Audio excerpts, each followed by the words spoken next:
तो 17 market places में से US is the best market to sell. और अभी ये जो पिछले दिनों आपको पता चला है कि अकाउंट सस्पेंशन काफी ज्यादा हुई है। डजेंट मैटर पाकिस्तानी नहीं, और भी दुनिया के बड़े अकाउंट्स होंगे उसके अंदर इकट्ठे काफी लोगों के। तो अभी हमने खुद ऑब्जर्व किया जिन प्रोडक्ट्स पे पहले 20-20 सेलर्स थे, 25-25 सेलर्स थे, वहाँ 4 हैं, 5 हैं। तो इसलिए ये एक अपॉर्चुनिटी है कि आप वहाँ पे जाके मीटू करके जिनके अकाउंट्स रनिंग में है वो सेलिंग कर सकते हैं। और एफबीए के मॉडल पे ये है, अकाउंट सस्पेंशन रेट भी इतना ज़्यादा नहीं है। हो सकता है, ये नहीं कि सस्पेंड होता नहीं है, लेकिन वो इस वजह से सस्पेंड नहीं होता कि आप इस मॉडल ऑफ बिजनेस के थ्रू वहाँ पे सेलिंग कर रहे हैं। अभी पिछले दिनों कुछ स्टूडेंट्स के अकाउंट सस्पेंड हुए हैं, वो उन्होंने अकाउंट्स को रिलेट किया दूसरे अकाउंट्स के साथ कि तुम्हारा ये अकाउंट भी है और एक तुम्हारा दूसरा अकाउंट भी है। तो वो सस्पेंड हो गया, उसकी वजह से ये सस्पेंड किया। तो वो कुछ ही गलती में करते हैं और कुछ रियलिटी में होता है। जैसे मैंने आपको पिछली दफे बताया था, किसी को नहीं पता होता कि उसका कोई अकाउंट भी कहीं पे ओपन हुआ हो, या उसका ईमेल यूज हुआ हुआ है, या उसका फोन नंबर पहले यूज हुआ हुआ है, या उसने खुद किया हो तो उसको याद नहीं रहता। लेकिन अमेजोन क्या करता है, उसके डेटाबेस में जैसे ही रिलेट करता है वो अकाउंट को सस्पेंड कर देता है। ये आपके होलसेल एफबीए के अंदर मैक्सिमम रीजन हैं जो आते हैं। डॉक्यूमेंटेशन का इशू है, तो वो तो अमेजोन नहीं देखता कि ड्रॉप शिपर है, प्राइवेट लेबल कर रहा है या होलसेल कर रहा है। वो एक कॉमन इशू। लेकिन जैसे कि हम देखते हैं ड्रॉप शिपिंग के अंदर आईपी की वायलेशन आ जाती हैं, या फ्रीक्वेंटली उसके अंदर अकाउंट सस्पेंशन है, इसके अंदर वैसा सिस्टम है।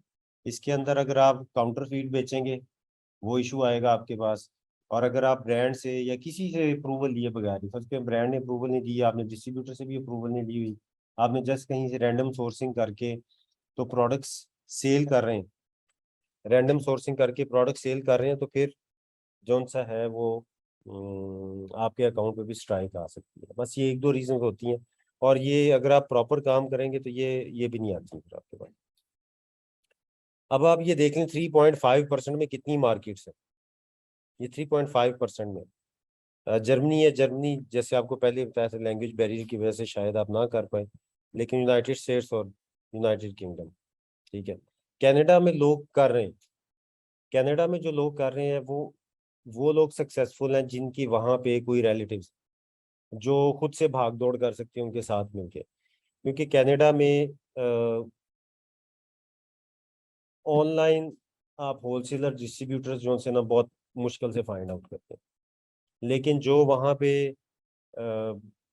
सुना है वहाँ पे भी ना कोई मार्केट्स हैं जहाँ पे होलसेल के बिजनेस होते हैं। मुझे उसने स्टूडेंट ने बताया, कनाडा में कहा था एक सेपरेट एरियाज हैं जहाँ पे बहुत बड़े बड़े होलसेलर्स अवेलेबल या डिस्ट्रीब्यूटर्स की वहाँ पे है शॉप्स वगैरह, या मुझे नहीं पता वो क्या है। कह रहे वहाँ पे जाके ना आप सोर्सिंग कर सकते हैं, and they did the same. उन्होंने वहीं पे जाके सोर्सिंग की है। उनका अच्छा अच्छा काम चल रहा है वहाँ। लेकिन है उनकी कोई 20 to 25,000 कैनेडियन डॉलर्स की पर मंथ की सेल, जो कि कनाडा के लिहाज से बहुत अच्छी सेल। कनाडा में 6-7 हज़ार पाउंड की डॉलर की भी सेल कर लेना तो बड़ी अच्छी सेल भी नहीं जाती। लेकिन 20, और वो सारा मैनुअली मीन्स कि उन्होंने फिजिकली जा जाके जो सा है ब्रांड्स वगैरह से पूछ के, डिस्ट्रीब्यूटर से पूछ के उनकी प्रोडक्ट्स वहाँ से। पर यूनाइटेड स्टेट्स में एक तो सिस्टम जो सा है वो काफ़ी मेच्योर है। वहाँ पे होलसेलर्स भी डिस्ट्रीब्यूटर्स भी उनको पता है कि हमने इस तरह से लोगों को प्रोडक्ट्स देनी है रीसेल करने के लिए, मार्केट प्लेसेस के लिए। ईबे पे भी लोग सेल करते हैं, अमेजोन पे भी सेल करते हैं, अपनी वेबसाइट्स पे भी सेल करते हैं, ठीक है। टर्म्स जो यूजुअली इसमें यूज होंगी, हो सकता है आप में से कुछ को ना पता हो। Amazon standard identification number. अच्छा, जब भी अमेजोन पे कोई भी प्रोडक्ट लिस्ट होगी, कोई भी प्रोडक्ट, फॉर एग्जांपल कोई भी प्रोडक्ट है, ये जब भी कोई लिस्ट करेगा ना इस पे अमेजोन पे, तो आपने अक्सर देखा होगा कि प्रोडक्ट्स आप मार्केट में जाके खरीदते हैं उसके ऊपर कोड लगे होते हैं, यूपीसी उनको कहते हैं, यूनिवर्सल प्रोडक्ट कोड्स। वो एक आइडेंटिटी होती है यूनिवर्सली हर प्रोडक्ट की। वो जब भी वो कोड स्कैन होगा उस प्रोडक्ट की इंफॉर्मेशन सामने आ जाएगी। और वो यूनिक होते हैं, ये नहीं कि एक ही कोड पे मुख्तलिफ प्रोडक्ट्स हैं, वो एक का एक ही होगा। अगर आपने फर्ज करें कोई मतलब फर्ज करें ये जूस खरीदा है किसी भी कंपनी का, फर्ज करें नेस्ले का, और उसके ऊपर उसका एक प्रोडक्ट कोड साइड पे लिखा होता है जिसको स्कैन कर करके आपको बेचते भी हैं, इन भी करते हैं, आउट भी करते हैं।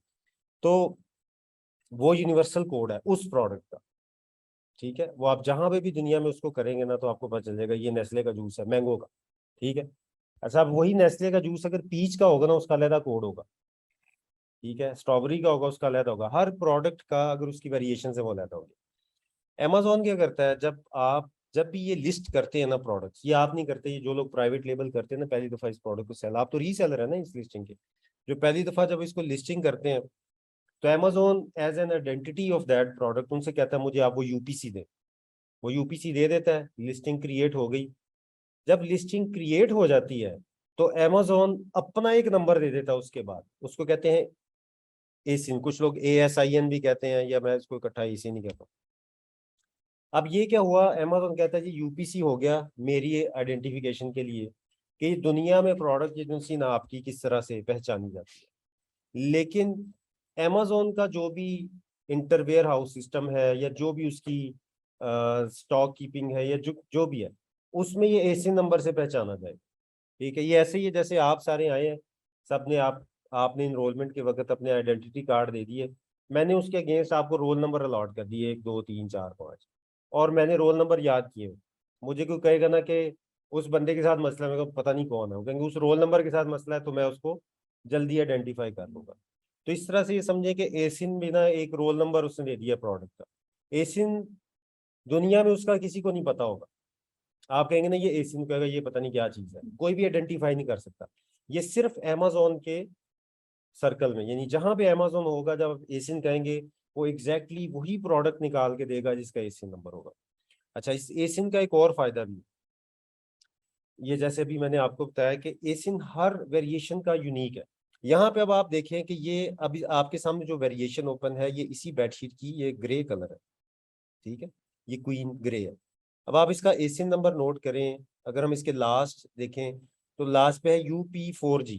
ठीक है, ये इसके लास्ट है। अब हम कोई और वेरिएशन ओपन करते हैं, ये मैं आपको इसलिए बता रहा हूँ कि अमेजोन ने ये ऐसा सिस्टम बनाया है कि आप जब उसको एसिन नंबर बता देंगे ना एग्जैक्टली वही साइज कलर, उसमें कोई अभाव नहीं होगा कि यार शायद वो प्रोडक्ट होती, वो एग्जैक्टली वही प्रोडक्ट ओपन करेगा।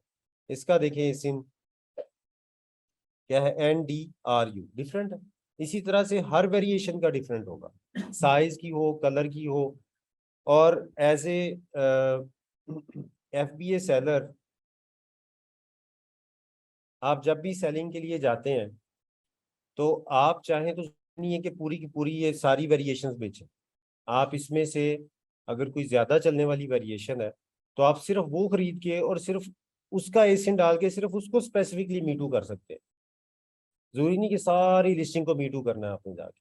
आप सिर्फ व्हाइट कलर की अच्छी बिक्री सिर्फ व्हाइट को बेचना शुरू कर दें, बाकी आप खरीदे नहीं, व्हाइट की इन्वेंट्री बेच दें आप। एग्जाम्पल के तौर पे कह रहा हूँ। इसी तरह से वेरिएशन वाली आपको प्रोडक्ट्स मिलेंगी और भी, तो उसमें जो वेरिएशन सबसे ज्यादा चलती है वो आपको बताऊंगा कैसे वो पता चलेगा, तो वो आप उसको भेज के तो कर सकते हैं सेल कर सकते हैं। तो एसिन हो गया क्लियर, बेस्ट सेलिंग रहे, बेस्ट सेलर रहे। ठीक है, अब ये अमेजोन का ऐसा सिस्टम है कि ये एज पर सेल्स वेलोसिटी और उसकी जो है ना थोड़ा बहुत उसके अंदर इम्पैक्ट आता है कि उसकी रिटर्न्स वगैरह कितनी आ रही हैं, उस लिहाज से ये उसको मेजर इसके अंदर जो फैक्टर है उसकी सेल्स वेलोसिटी है। ये आपकी रैंकिंग करता है आस्ता आस्ता, लेकिन इसकी ranking against the sales velocity होती है। मतलब अगर सेल्स कम हो रही हैं तो ये ज्यादा रैंक नंबर आपको देगा, जैसे 10,000 20,000 15,000, यानी कि जैसे क्लास में एक बच्चा उसके थोड़े नंबर आए तो क्लास में उसको रैंक मिलता है जी 80वें नंबर पे आया, 50वें नंबर पे आया। ठीक है, लेकिन वही अगर ज्यादा नंबर ले ले 1100, जैसे 1100 तो उसका एक नंबर आता है, मतलब उसको नंबर थोड़ा मिला है ना, छोटा नंबर मिला है, लेकिन रैंकिंग उस तरह से। इसी तरह से अमेजोन भी अगर सेल्स बहुत अच्छी है तो उसका BSR ट्रेंड करेगा एक की तरफ। ठीक है, और अगर सेल्स उसकी बुरी हो रही है तो उसका BSR बढ़ना शुरू हो जाएगा। जब BSR ज्यादा होना शुरू हो जाए इसका मतलब काम खराब हो गया, यानी कि आपकी सेल्स कम हो रही। BSR डाउन आना शुरू हो जाए, कभी भी किसी भी का प्रोडक्ट का BSR ना कंसिस्टेंट नहीं होता, एक लाइन में नहीं चलता जी कि इसका BSR 5 है तो 5 ही है हर वक्त, ऐसा नहीं है।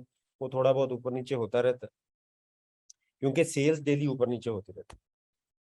तो BSR की जो है ना अभी हम ग्राफ्स वगैरह देखेंगे टूल्स के थ्रू, तो उस ग्राफ की लाइन अगर डिक्लाइन हो रही है, यानी कि इसने जी जनवरी में सेलिंग स्टार्ट की थी, तब इसका BSR था 1 लाख, अब ये आस्ता 90,000, 80,000, 60,000, 50,000 करता करता करता अब ये डाउन आ गया, 1,000 के करीब है। तो इसका क्या मतलब है, उस वक्त उसकी सेल कम थी और अब बढ़ गई है। और अगर वक्त के साथ वो ऊपर को जा रहा है तो इसका मतलब उसकी सेल्स कम हो रही है। सीजनल, हाँ जी, खुद ही दे। और सीजनल इम्पैक्ट किसी भी प्रोडक्ट का या इवेंट का इम्पैक्ट किसी भी प्रोडक्ट पे वो आप बीएसआर के थ्रू चेक करते हैं। ग्राफ ऊपर जा रहा है इसका मतलब प्रोडक्ट खत्म हो रही है। जब नीचे को आ रहा है, अगर बेबी है तो इसका मतलब ये सीजनल प्रोडक्ट्स है। जब उसका हाई है बीएसआर, इसका मतलब तब ये नहीं बिकती जहां पे नीचे है। जैसे गर्मियों की प्रोडक्ट होगी उसका बीएसआर देखें वो बॉटम से लगा होगा। जैसे सर्दियां स्टार्ट हुई ऊपर जाना शुरू हो जाएगी, ठीक है। फिर इसी तरह से सर्दियों की या कोई भी इवेंट आ जाता है जी, ये हैलोवीन है, क्रिसमस है, उसके अपने वो दिखा रहा होगा उस प्रोडक्ट के कि इस मौके पे ये कम या ज्यादा हो रहा है। तो वहां से आप अंदाजा कर लेते हैं कि प्रोडक्ट किस वक्त ज्यादा बिकती है। क्योंकि ऐसी प्रोडक्ट्स भी करनी चाहिए, मतलब जरूरी नहीं कि जो सारा साल बिके आप उन्हीं के ऊपर ही फोकस करें। आप ऐसी प्रोडक्ट्स भी कर सकते हैं जिनका सीजनल इफेक्ट है और वो बड़ी जल्दी बिकती हैं। और आपको बड़ा अच्छा अंदाजा हो जाता है कि इस प्रोडक्ट की पीक जोन सी है ना, ये इस मंथ में है, ठीक है। और वहां से आगे डिक्लाइन होना शुरू हो जाती है। तो आप कैलकुलेशन करते हैं कि इस मंथ की पीक तक मैंने बेचना है और निकल जाना है, जब ये डिस्क के डिक्लाइन होने से पहले पहले। तो इस तरह की प्लानिंग करके ना आप अपनी सीजनल प्रोडक्ट्स भी सेल कर सकते हैं। थोड़ी थोड़ी क्वांटिटी बेचें। अब आपको पता है पीक पे फर्ज करें इसका 1,000 यूनिट महीने का बिकता है, ठीक है। तो आप थोड़े बेच दें ताकि आपके बिक जाए और बस आपको ये डर ना हो कि ये डाउन चलेगी तो मेरी प्रोडक्ट्स वहां पे पड़ जाएगी। तो इस टाइप से हम उस चीज़ों को लेते हैं। पर बीएसआर जो सा है ये अप एंड डाउन होता रहता है और ये आपकी सेल्स वेलोसिटी पे। सेल्स वेलोसिटी क्या है जी, कि आपकी सेल्स पर डे पर वीक, ये टाइम अगेंस्ट द सेल्स आप निकालते हैं कि जी मेरी महीने की इतनी सेल है, हफ्ते की इतनी सेल है, डे की इतनी सेल है। ये आपको अल्फाज इसलिए कह रहा हूँ कि ये ना आगे यूज होंगे, आपको इनका पता होना चाहिए। अच्छा, रिव्यूज क्या है, रेटिंग्स क्या है अब इसी में देख लें। ये है 310,533, ये इसके हैं रिव्यूज। यानी लोगों ने इजहार ख्याल किया हुआ है कि ये प्रोडक्ट कैसी है, ठीक है। और 4 to 5 स्टार उसका रैंकिंग का एक सिस्टम है उसके अंदर, यानी रेट का सिस्टम है। तो ये देख लें इसमें 5 स्टार रेटिंग ज्यादा है, 4 स्टार उससे कम है, 3 to 1 स्टार उससे कम है। इसी वजह से आउट ऑफ 5 इसके पास 4.5 है। यानी 3,10,000 लोगों में से 73% ने, तकरीबन 2.25 लाख ने कहा जी 5 स्टार प्रोडक्ट है, बहुत अच्छी प्रोडक्ट है, ठीक है। ये बात हो गई प्रोडक्ट के बारे में, इसको हम कहते हैं रिव्यूज। अब एक है फीडबैक्स, सेलर फीडबैक, जो कि आपके इस मॉडल में ज्यादा मैटर करते हैं to get the buy box and get the sales, ठीक है।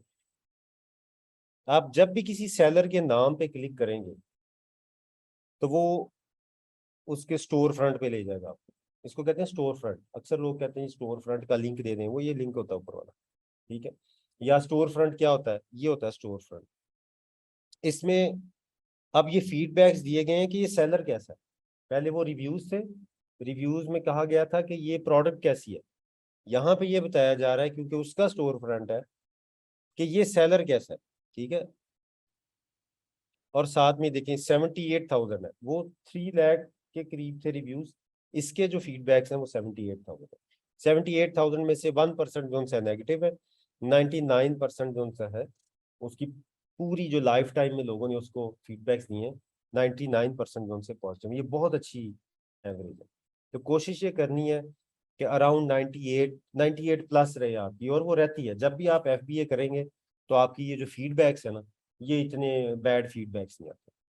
अगर आप कभी ये देखें कि किसी ने नेगेटिव कमेंट देखे, आई वो receive the sheet set yesterday and my child put it to wash when I was folding the fitted sheet this morning I notice that there is a hole, I was, चले जो कुछ भी था उसने अपना एक feedback दिया।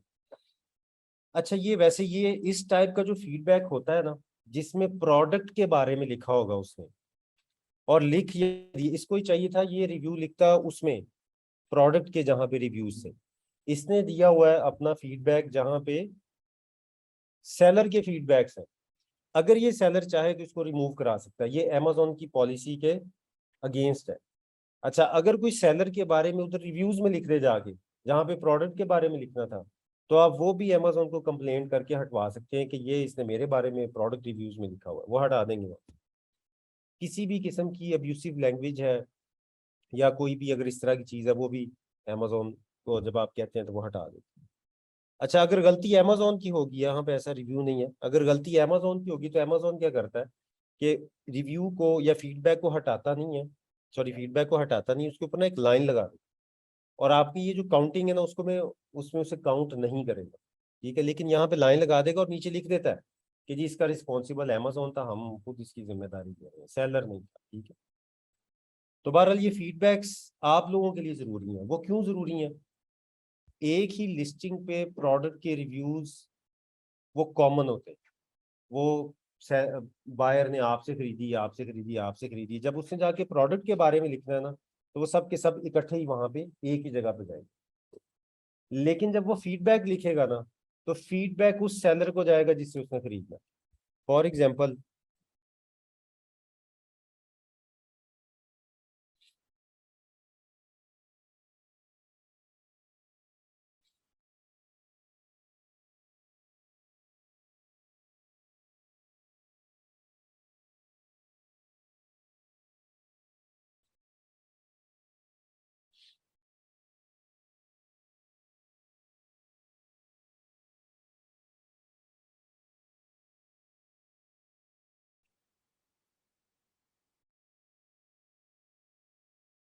जैसे यहाँ पे देखिए 8 सेलर, ठीक है, अब होगा ये, सेलर तो 8 हैं, प्रोडक्ट एक ही है।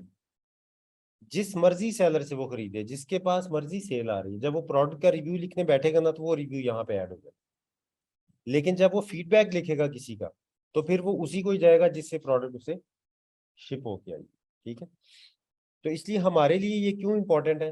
क्योंकि हम सबको अपने अपने फीडबैक्स मिल रहे हैं, चाहे आप प्रोडक्ट एक ही बेच रहे हैं, और आपके फीडबैक जितने ज्यादा होंगे, जितनी अच्छी रेटिंग के होंगे, परसेंटेज जिनकी ज्यादा अच्छी होगी, उतना ही ज्यादा अमेजोन आपको प्रेफर करेगा उसका एल्गोरिथम कि आपके पास सेल ज्यादा जानी चाहिए, ठीक है ना। देखा, 5 लोग एक चीज बेच रहे हैं, सब कह रहे हैं जी कि ये बहुत अच्छी सेल्स करते हैं, इनकी प्रोडक्ट हमेशा ठीक आती है और सारा कुछ, और इनको बार बार फीडबैक्स भी अच्छे दे रहे हैं, तो जाहिर बात है जो भी वहां पे सेल्स को डिस्ट्रीब्यूट कर रहा है तो उसकी कोशिश होगी कि सेल इसके पास भी जाए, बाकियों के अच्छे नहीं है रिव्यू।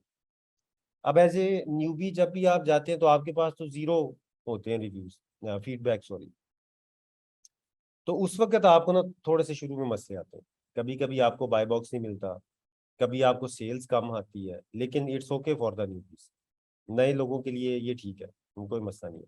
मेन चीज़ है कि अगर जिस दिन आपने प्रोडक्ट लॉन्च की है और आपने आपको कोई भी सेल्स आनी शुरू हो गया है, तो 1 2 ऑर्डर 3 ऑर्डर, तो ये समझे कि इट्स ए गुड थिंग, आपको बाय बॉक्स अमेजोन दे रहा है, प्रोडक्ट दे रहा है। जैसे जैसे आपके फीडबैक्स बढ़ते जाएंगे, जैसे जैसे आपकी सेल्स हो जाएगी, आपकी जोन से ना आपके पास स्टेबल सेल्स आनी शुरू, ऐसे मौके पे फिर कोशिश करनी चाहिए कि आप आउट ऑफ स्टॉक ना लें, मतलब तब आपको पैसों की जरूरत होती है ताकि आप इन्वेंट्री पुश करते रहें, वो भी खैर हम बाद में इसको डिस्कस करेंगे। इसमें क्या होता है कि जिसके पास बाय बॉक्स होगा उस वक्त, ठीक है, बाय बॉक्स की रोटेशन जो सी है वो एल्गोरिथम खुद डिसाइड कर रहा होता है, लेकिन उसके ऊपर कुछ चीजें ऐसी हैं जो कि इम्पैक्ट डालती हैं। जैसे कि सबसे बड़ा इम्पैक्ट आपकी प्राइस, आपने प्राइस कम कर दी है तो बाय बॉक्स आपको जरूर मिलेगा, अगर आपने बहुत कम की हुई है, सबसे कम प्राइस में बेच रहे हैं, तो हो सकता है स्टे ही आपके पास करें, ठीक है। लेकिन ज्यादातर ये कंट्रोल एल्गोरिथम कर रहा होता है, आप खुद से उसको नहीं कर सकते। यानी कि ये मैंने आपको शायद बताया था कि यहाँ पे जिसका सोल्ड बाय में नाम आ रहा होता है ना, सेल्स उसको जाती है। अच्छा, ये भी समझ लें क्या साइंस, amazon का जो कस्टमर है ना, वो ज्यादातर यहाँ पे जाके सिलेक्शन नहीं करता मैंने किससे खरीदी। 75 to 80% लोग उन्होंने आके प्रोडक्ट देखी, हाँ जी पेंसिल्स हैं बड़ी जबरदस्त हैं, ठीक है यही खरीदनी थी, यहाँ पे वो गया, ऐड टू कार्ट किया, बाय नाउ किया और चला गया। उस वो ये नहीं देखेगा कि सोल्ड बाय कौन है। उस वक्त उन 8 में से जिसको भी सेल अमेजोन ने दी होगी उसका यहाँ पे सोल्ड बाय में नाम आ रहा होगा, और उस वक्त जब भी वो ऐड टू कार्ट या बाय नाउ करेगा तो सेल्स उसी के पास जाएगी जिसका नाम नीचे होगा, ठीक है। आपका आ रहा है, घंटे बाद किसी और का आ रहा है, 2 घंटे बाद किसी और का आ रहा है, 20 घंटे बाद चेंज हो रहा है, वो जब भी चेंज होगा और कोई भी शख्स आके ऐड टू कार्ट या बाय नाउ करता है, तो सेल्स उसी के पास चली जाएगी, ठीक है। ये तो है ऑटोमेटिक डिस्ट्रीब्यूशन। फिर with the passage of time ना लोग आपके साथ लॉयल हो जाते हैं, वो कहते हैं यार ये सेलर बहुत अच्छा है, मैंने ना इसी से ही खरीदनी है प्रोडक्ट। अब कोई भी चूज कर सकता है इन 8 सेलर में से। जब यहाँ से बायर चूज करेगा आपको कि मैंने इससे प्रोडक्ट खरीदनी है, फिर बाय बॉक्स जिस मर्जी के पास हो वो ऑर्डर उसी को ही जाएगा जिसको उसने खुद से सिलेक्ट। ये क्लियर है? ठीक है। यानी कि जब ऑटोमेटिकली वो ऐड टू कार्ट या बाय नाउ के ऑप्शंस सिलेक्ट कर रहा है, तो फिर तो जिसके पास बाय बॉक्स है ऑर्डर उसी के पास जाएगा। अभी देखें ना, Amazon.com के पास है, खुद के पास है, तो अब जो भी यहाँ पे आके ऐड टू कार्ट करेगा उसके पास जाएगा। लेकिन मैंने अगर Amazon.com से नहीं खरीदना, यहाँ पे नीचे आऊंगा, ये पूरी लिस्ट है इनकी, मैं जिस चाहूं उसको ऐड टू कार्ट करूं, फिर ये ऑर्डर इसको चला जाएगा जिसको मैंने ऐड टू कार्ट कर। ठीक है। फिर चाहे अमेजोन के पास बाय बॉक्स है, ऑर्डर उसको नहीं, इसको। जैसे री राइट द स्टार्स, वाह, ठीक है, तो इसको अगर मैं ऐड टू कार्ट करूंगा तो ये पेंसिल्स का ऑर्डर इसको चला जाएगा। अब जिसकी लिस्टिंग इतनी ज्यादा रैंक हो जाती है ना, देखें, बेसिकली हमने वो उन लिस्टिंग्स को हम टारगेट करते हैं कि जिनकी रैंकिंग बहुत अच्छी है, ठीक है, जिनकी सेल्स ऑटोमेटिकली एक अपनी ट्रैफिक आ रही है, लिस्टिंग की अपनी ट्रैफिक है। न्यू सर्विस को कोई बेनिफिट शुरू में कुछ नहीं मिलता है, जैसे बाय बॉक्स ज्यादा दे दिया तो किसी नया सेलर है। नहीं नहीं, वो अगर सेलर की प्राइस ठीक है तो अमेजोन एक दफा आपको देता है सेल्स ला के ना, लेकिन ये उसका कोई रूल सारी लिस्टिंग्स पे नहीं है। ऐसी सिचुएशंस भी हैं जिसके अंदर आपने प्रोडक्ट अपनी लाइव की है, अब आप हफ्ता सेल नहीं आती, फिर उसके बाद आप क्या करते हैं कि आप उसको कुछ रिव्यूज लेके आते हैं, कुछ सेल्स जनरेट करवाते हैं किसी को कह के ला के, तो फिर वो एक रोटेशन स्टार्ट हो जाती है। तो कुछ लिस्टिंग्स पे ये मसले आते हैं, लेकिन यूजुअली ये होता है कि अगर आपकी प्राइस अच्छी है और आप एज ए न्यूबी अटैच हुए हैं, तो अमेजोन की कोशिश होती है कि आपको सेल्स दे। लेकिन वो पीएल की तरह नहीं है कि एक डेढ़ महीना बहुत ज्यादा पुश करता है, उस तरह से नहीं। कैटेगरीज, अमेजोन ने हर चीज को कैटेगराइज किया हुआ, यानी कि आप जब भी किसी मॉल में भी जाते हैं ना, तो अगर साबुन शैम्पू या ऐसी कोई चीजें, तो आप देखेंगे वो सारी ना एक जगह पे पड़ी होती। ठीक है। इसी तरह से सफाई वाली चीजें हैं वो एक तरफ पड़ी होंगी, खाने वाली एक तरफ पड़ी होंगी। तो बेसिकली वो किसी भी जगह पे कंज्यूमर की आसानी के लिए उसको कैटेगराइज किया जाए। अमेजोन ने भी इस तरह किया हुआ है ताकि कंज्यूमर के लिए आसानी रहे। फर्ज करें मैंने पूरी अमेजोन को नहीं जाके देखना ना, मुझे ऑफिस की प्रोडक्ट्स चाहिए फॉर एग्जांपल सिर्फ, तो मैं ऑफिस की प्रोडक्ट सेलेक्ट कर लूंगा, उसमें जाके ढूंढूंगा। ये देखिए कितनी कैटेगरीज हैं यहाँ पे अमेजोन में भाई। जो कैटेगरीज अमेजोन की, Amazon device, explore, fresh, pharmacy, warehouse, तो इसमें तो ये तो आप नहीं, ये तो उसके अपने ब्रांड्स हैं, तो पॉसिबल नहीं होगा आपके लिए सेल करना। आप ज्यादातर सेल करेंगे इस तरह की baby, beauty and personal care, ये सीडीज वगैरह न्यूबीज नहीं बेच सकते, क्लॉथिंग कर सकते हैं, कलेक्शन, फाइन आर्ट्स, ठीक है, म्यूजिक श्यूजिक नहीं, ये गिफ्ट कार्ड्स आप कर सकते हैं, होम एंड किचन की कैटेगरी बहुत बड़ी, इंडस्ट्रियल एंड साइंटिफिक की है, पेट्स की है, ऑफिस प्रोडक्ट्स की है। तो इस तरह की आप कैटेगरीज में ज्यादातर काम करेंगे जो कॉमन कैटेगरीज है। अब इसमें से आपने सुना होगा कि कैटेगरीज ऐसी भी हैं जिनको हम कहते हैं गेटेड कैटेगरीज या रिस्ट्रिक्टेड कैटेगरीज या ओपन कैटेगरीज।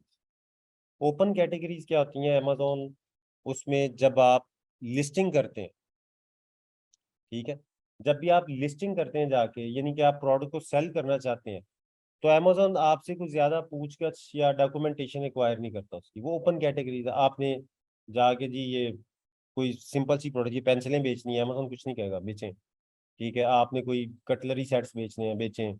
और इस तरह की कुछ कपड़े, कोई नैपकिन, बेडशीट्स बेचने हैं, अमेजोन को कोई मसला नहीं है। बेबी की कैटेगरी में कुछ में है, कुछ में नहीं है। लेकिन जो रिस्ट्रिक्टेड प्रोडक्ट्स या कैटेगरीज होती है ना, उसका ये मतलब नहीं है कि आप सेल नहीं कर सकते। अक्सर लोग इन रिस्ट्रिक्टेड का नाम सुन के भाग जाते हैं। इसका मतलब सिर्फ ये है कि मुझे इसकी सिर्फ अथेंटिसिटी दिखा। ठीक है, आप फर्ज करें जी, आप कहते हैं जी मैंने विटामिन सी बेचना है, तो अमेजोन ने मना तो नहीं किया। आखिर इतनी दुनिया विटामिन सी बेच रही है, ये देखें, आप जाके सिर्फ यहाँ पे लिखें,